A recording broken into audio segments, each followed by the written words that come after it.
भारतीय संविधान के महत्वपूर्ण तथ्य जानने के लिए पोस्ट को शुरू से अंत तक अवश्य सुने। संविधान के 3 प्रमुख भाग हैं।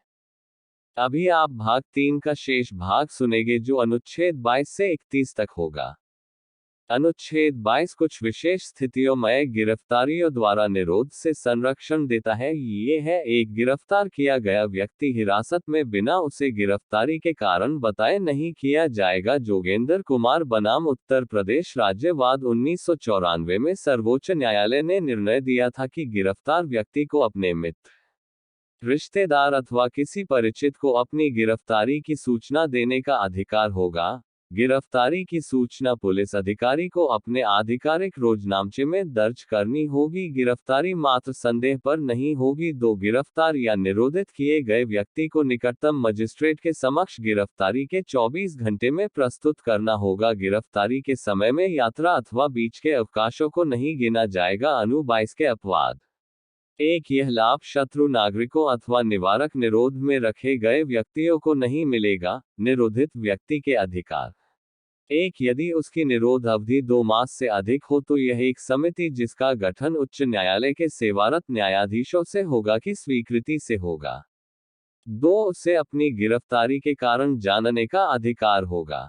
3 उसे संबंधित अधिकरण के समक्ष शीघ्रतम समय में अपना प्रतिनिधित्व प्रस्तुत करने का अधिकार होगा। अनु 23-24 शोषण के विरुद्ध अधिकार अनुच्छेद 23 मानव दुर्व्यापार तथा बंधुआ मजदूरी के विरुद्ध अधिकार देता है। महिला, बच्चों तथा निष्ठहनों को अनैतिक गतिविधियों में धकेलने से रोकने का अधिकार देता है। सीटा पीटा अनैतिक गतिविधि निवारण अधिनियम, बंधुआ मजदूरी निवारण अधिनियम 1976 इस अनुच्छेद की भावना के अनुरूप पारित किए गए थे, परंतु राज्य जनहित हेतु नागरिकों को अनिवार्य सेवा आरोपित करने का अधिकार रखता है। अनु 24 बच्चों 14 वर्ष से कम का नियोजन खतरनाक कामों में नहीं किया जा सकेगा। बाल श्रम निवारक तथा नियमन अधिनियम 1986 उन 13 क्षेत्रों को अधिसूचित करता है जो कि खतरनाक है। अनु 25-28 धर्म की स्वतंत्रता का अधिकार।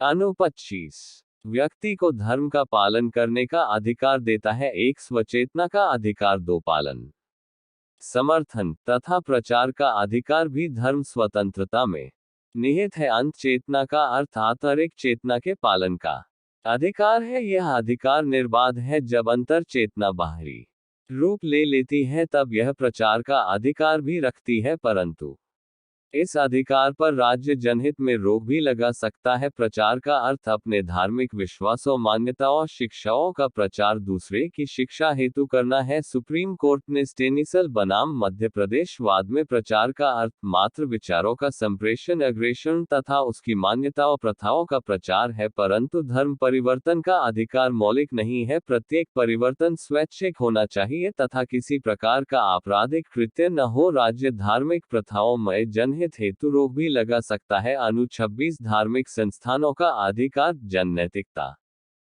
स्वास्थ्य तथा व्यवस्था के आधार पर रोक लग सकती है। 1 धार्मिक संस्थान स्थापित करने, संचालित करने तथा चैरिटेबल ट्रस्ट गठित करने। 2 धर्म संबंधित मामलों में अपने मामलों का प्रबंधन। 3 चल अचल संपत्ति को खरीदने का अधिकार। 4 इस संपत्ति का विधि अनुसार प्रबंध करने का अधिकार। अनु 27 कर आरोपण और वसूली। राज्य किसी धर्म विशेष को प्रोत्साहन देने हेतु कर का आरोपण और वसूली नहीं कर सकता है। यद्यपि राज्य कर नहीं लगा सकता है किंतु शुल्क लगा सकता है। कर बिना किसी सेवा के बदले राज्य वैधानिक रूप से वसूल सकता है किंतु शुल्क विशेष सेवा के बदले लिया जाता है। अनु 27 राज्य के यथार्थ तथा वास्तविक पंथ निरपेक्ष चरित्र को प्रकट करता है। अनु 28 शैक्षणिक संस्थाओं में धार्मिक शिक्षा से संबंधित है। शिक्षण संस्थाओं के 4 प्रकार है। 1 राज्य द्वारा स्थापित प्रशासित। इन संस्थाओं में किसी प्रकार की धार्मिक शिक्षा उपलब्ध नहीं करवाई जा सकती है।